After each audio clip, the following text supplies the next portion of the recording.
Salut à tous, bienvenue dans Flash Nono Basket, encore une nouvelle édition, la 11e.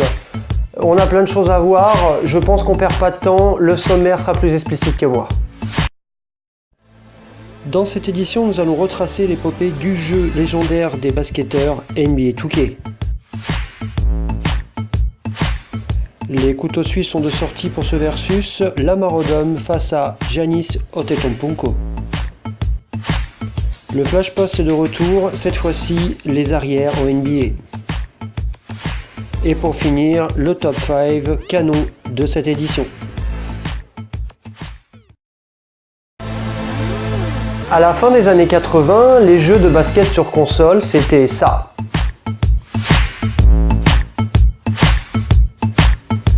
Puis dans les années 90, sur d'autres consoles, on a eu ça.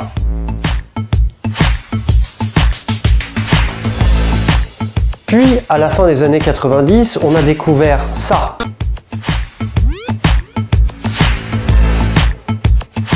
Puis est arrivé à la fin des années 90 la saga NBA 2K, le jeu référence aujourd'hui du basketball.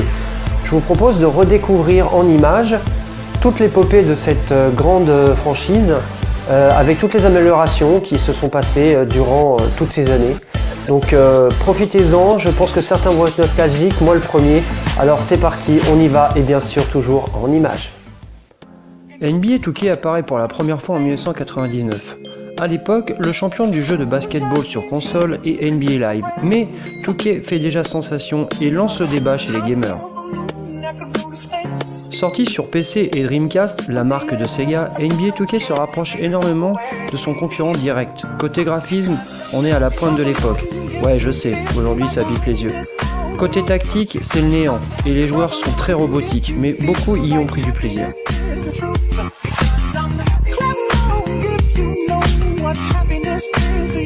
NBA 2K1 apparaît l'année suivante sur Dreamcast. Légère amélioration graphique, on y voit des variantes sur les dunks et des ralentis sur les actions spectaculaires. 2K est de plus en plus concurrentiel avec NBA Live. On est encore loin de la réalité, mais c'est déjà très prometteur.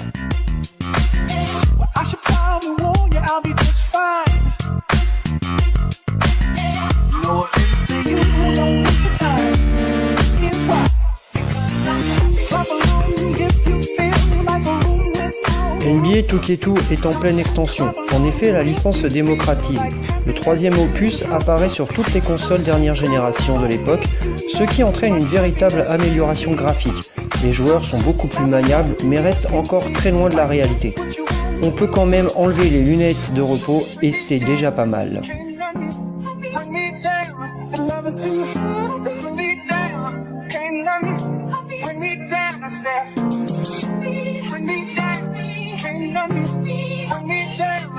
NBA 2K3 est plus une mise à jour de la version précédente qu'un véritable nouveau jeu. Niveau graphique, c'est plus net mais pas génial. Les joueurs sont presque cubiques, la maniabilité est un peu améliorée sur le dribble, mais le shoot ressemble plus à un jeté de ballon qu'un shoot. A noter la présence de Jordan sous le maillot des Wizards.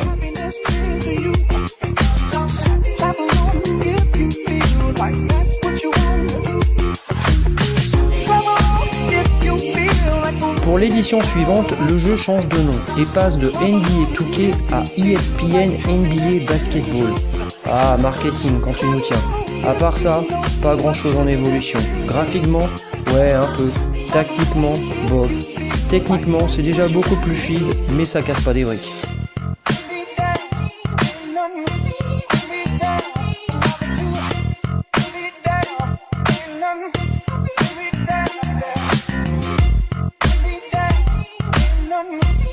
Pour la 6e édition, on rebaptise le jeu ESPN NBA 2K5. On change également de joueur sur la jaquette. Après Allen Iverson pendant 5 ans, comme grand représentant de la saga 2K, Ben Wallace, alors champion NBA en titre, prend le relais sur la jaquette. Graphiquement plus abouti et techniquement mieux élaboré, le jeu reste encore robotique niveau technique.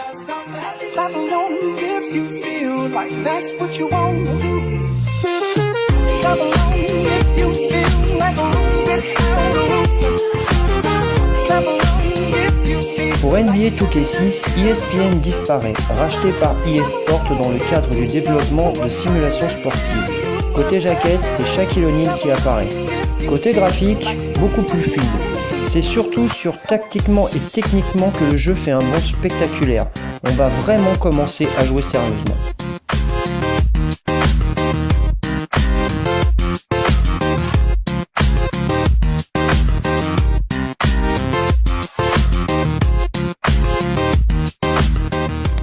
L'arrivée de NBA 2K7 coïncide avec les nouvelles générations de consoles encore plus puissantes. Et l'évolution graphique est fulgurante. Sur le plan du joueur, on voit de plus en plus de personnalisation. Les menus de chargement sont animés, la jouabilité est boostée et techniquement on commence à pouvoir appeler des systèmes de jeu. La réalité se rapproche.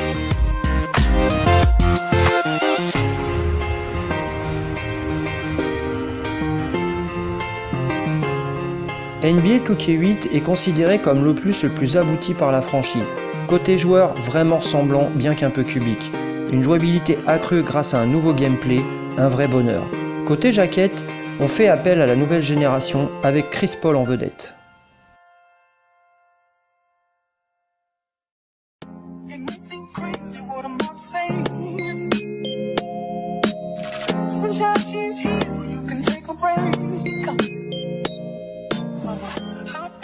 Pour le 10e volet du jeu, les concepteurs ont encore boosté le graphisme et la jouabilité. Et pour la première fois sur des consoles de salon, on peut faire des matchs en ligne. Bon, ça lag pas mal, mais c'est quand même une mini-révolution. En plus de toutes les améliorations techniques, 2K a développé le concept du concours de Smash en Playground, que du bonheur.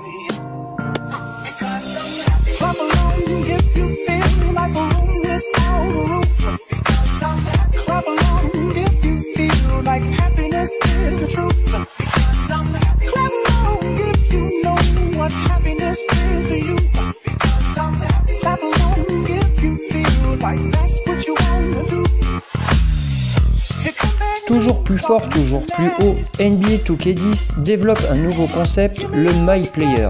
Pour la première fois dans un jeu vidéo, vous pouvez créer votre propre carrière perso avec un joueur créé de toutes pièces par vos soins.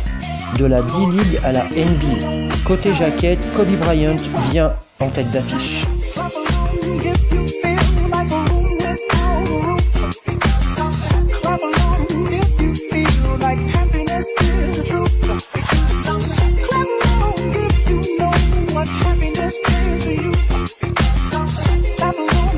NBA 2K11 devient le jeu le plus rentable, vendu en 4 mois à 5,5 millions d'exemplaires. Les causes? Tout d'abord la jaquette. Michael Jordan revient hanter toutes les franchises NBA. Mais au-delà, 2K propose de réaliser 10 défis des plus grands records de sa majesté et de débloquer d'autres joueurs de légende. Un régal.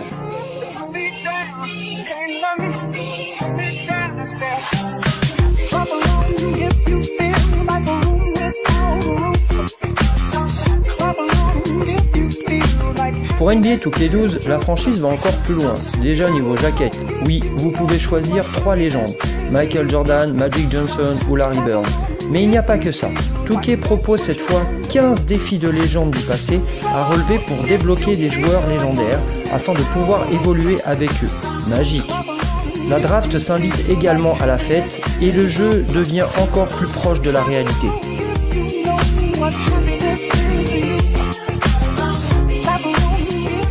NBA 2K13 pour sa part permet de jouer avec la légendaire Dream Team de Barcelone. Les défis des légendes du passé sont toujours disponibles, la bande-son est signée Jay-Z et le choix des jaquettes s'oriente cette fois vers les joueurs d'avenir tels que Kevin Durant, Derrick Rose ou Blake Griffin.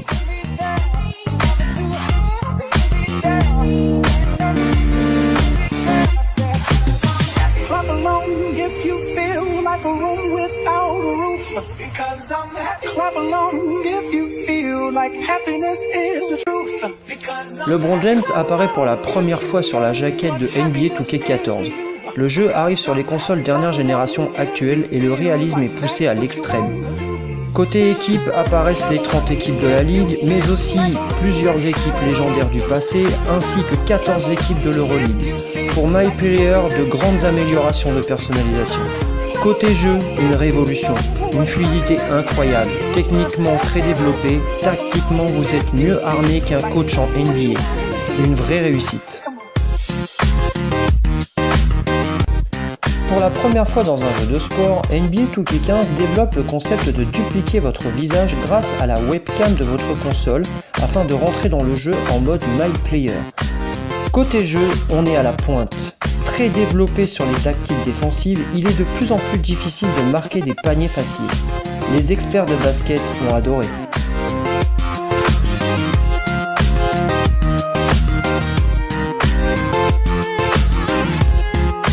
NBA 2K16 a développé pour sa part le concept de My Player en ligne. En effet, votre joueur peut retrouver tous les autres sur les playgrounds virtuels en ligne afin de jouer les uns contre les autres. Le concept avait été développé sur l'édition précédente, mais a connu son ascension lors de cet opus. Une merveille de jeu.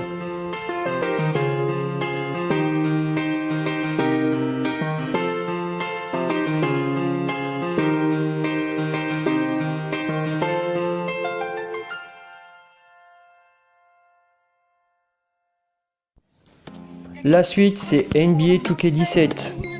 Et dire que nos enfants dans 30 ans trouveront à leur tour nos jeux à la pointe complètement dépassés.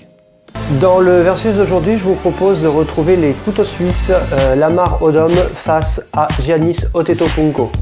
Quand je dis couteau suisse, c'est parce que ce sont les hommes à tout faire de la NBA. Vous avez besoin d'un rebond, ils sont là. Vous avez besoin d'un dunk, ils sont là. Vous avez besoin d'un shoot, ils sont présents. Besoin d'une défense, ils seront là aussi.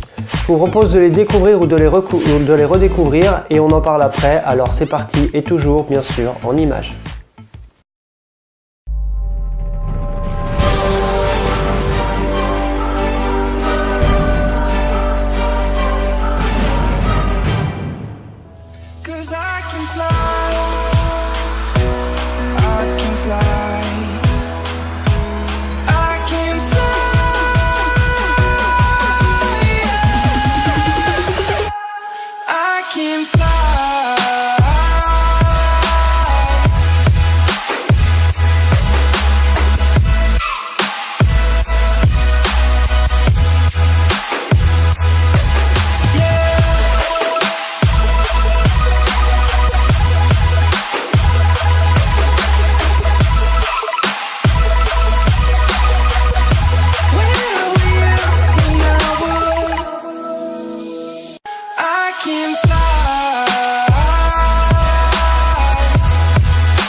find your way back home.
find your way back home.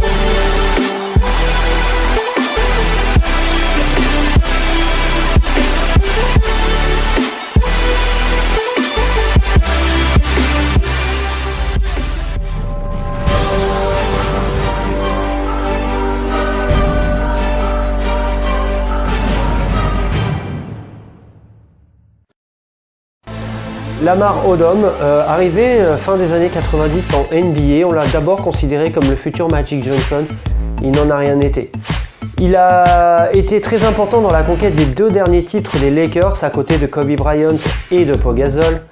Et aujourd'hui malheureusement sa carrière est un petit peu en suspens parce que problème extra-sportif, mais ça reste un joueur tellement indispensable dans une équipe. Un joueur, si vous avez besoin d'un rebond, vous faites appel à Lamar Odom. Si vous avez besoin d'un shoot, vous faites appel à Lamar Odom. Si vous avez besoin de défendre sur le joueur le plus dangereux adverse, vous faites aussi appel à Lamar Odom. Un homme à tout faire extraordinaire qui a fait toute une carrière avec cette étiquette. Un joueur qui a été exemplaire durant plusieurs années. Un vrai bonheur pour une équipe et des joueurs comme on en voit de moins en moins. Giannis Antetokounmpo, joueur arrivé il y a quelques années en NBA, joueur des Milwaukee Bucks, très longiligne, très polyvalent, très pénétrant par contre, il est plus pénétrant que ne l'était Lamar Odom vers le panier. Il aime bien attaquer le cercle, mais c'est un joueur qui est quand même très polyvalent, qui fait des stats assez complètes dans un match. Et je pense que par la suite, s'il continue, il va pouvoir avoir la même importance qu'un Lamar Odom dans une équipe qui peut jouer le titre. Dans notre flash post de cette semaine, nous partons du côté des arrières, le poste arrière en NBA, qui a connu des joueurs tels que Michael Jordan ou Kobe Bryant et bien d'autres. Je vous propose, comme pour les meneurs de jeu dans l'édition précédente, de décortiquer un petit peu les aptitudes à posséder pour arriver à ce poste en NBA, et le tout bien sûr toujours en images. Le poste d'arrière en NBA, aussi appelé shooting guard, fait appel à des qualités physiques, athlétiques et d'adresse bien spécifiques. Durant les 3 dernières décennies, on a pu voir des joueurs atteindre l'excellence à ce poste, faisant évoluer le jeu de façon spectaculaire.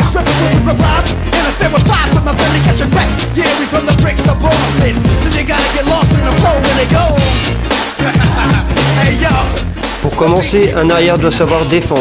Interception, contre ou même dur sur l'homme, l'arrière doit souvent défendre sur un joueur rapide et puissant. Dans ce domaine, des joueurs comme Allen Iverson, en passant par Kobe Bryant, ou encore Michael Jordan, sans oublier Dwayne Wade, tous ont eu une condition physique et une volonté qui ont souvent dérouté leurs adversaires.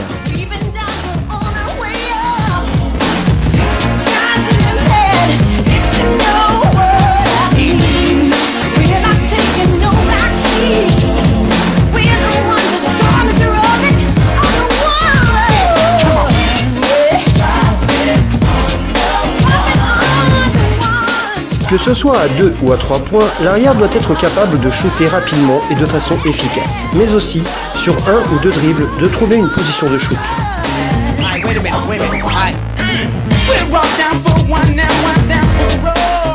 De Ray Allen en passant par Klay Thompson, de Kobe Bryant en passant par Dwayne Wade, sans oublier Michael Jordan ou encore Tracy McGrady, tous étaient de formidables scoreurs et ont même tué des matchs grâce à cette arme redoutable.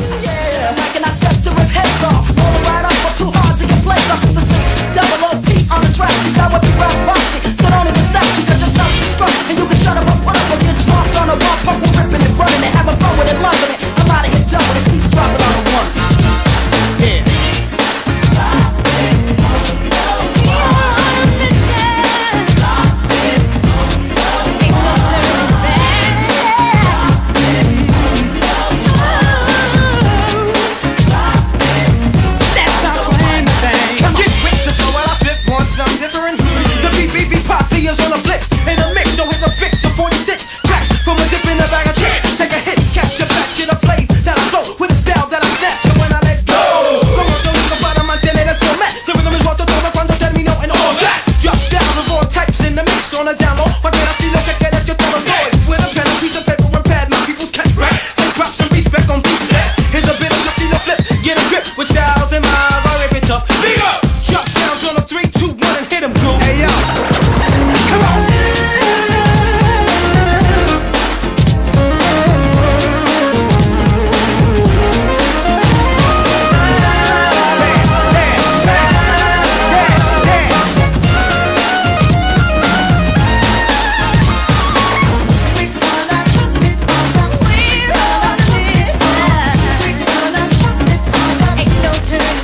Étant souvent l'arme numéro 1 en attaque, l'arrière subit souvent des prises à deux et doit être capable de passer le ballon au coéquipier démarqué.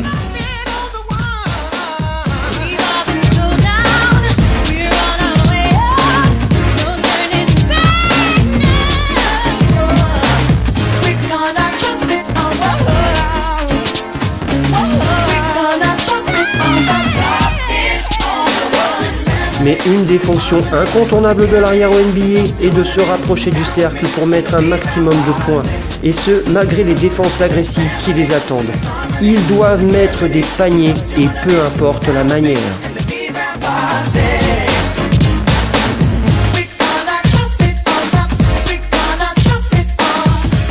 Dans ce domaine, des joueurs comme Allen Iverson, Clyde Drexler, George Gervin, Kobe Bryant, Michael Jordan, Tracy McGrady ou Dwayne Wade excellaient dans ce domaine et ont offert des moments restés dans la légende.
Et bien sûr, l'arrière en NBA doit être capable d'attaquer le cercle de façon agressive et défier les lois de l'apesanteur grâce à son physique hors norme.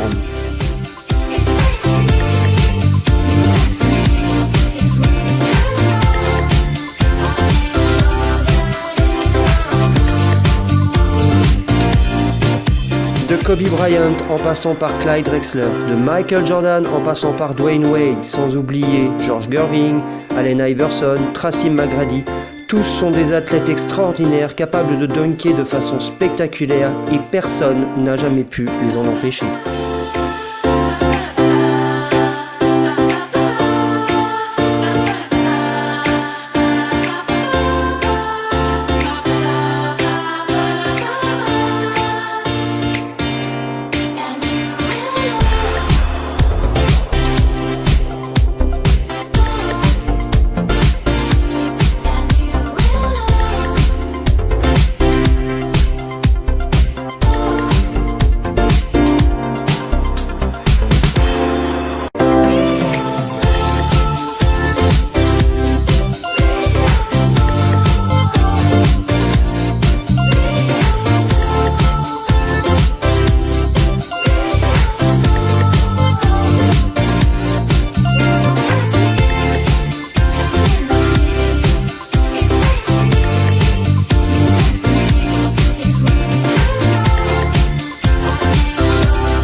Pour résumer, peu importe la manière, un arrière doit scorer, scorer et encore scorer sans pitié, car c'est souvent grâce à eux que l'on gagne des titres NBA.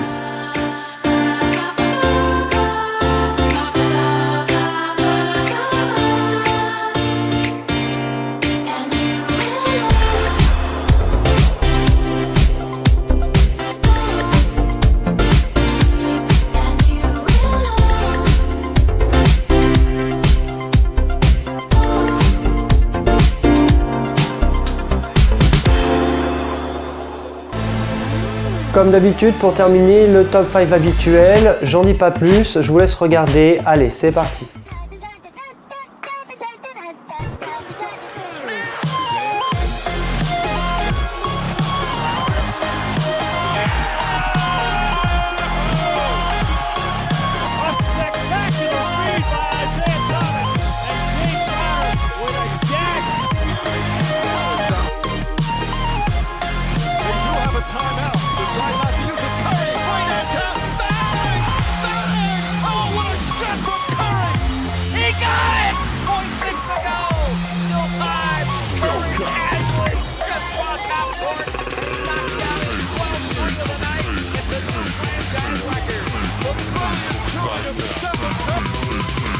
Well, at number one, the say you want a revolution, well, Paul George has got the solution.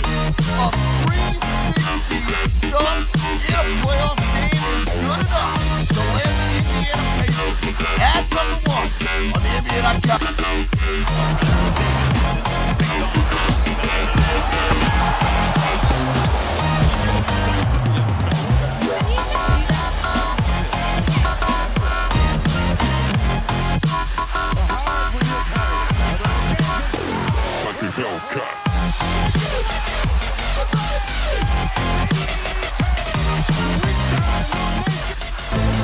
Flash Nono Basket est maintenant terminé, j'espère que l'édition vous aura plu. N'hésitez pas à liker, un petit like me ferait plaisir, un petit abonnement également, abonnez-vous, n'hésitez pas.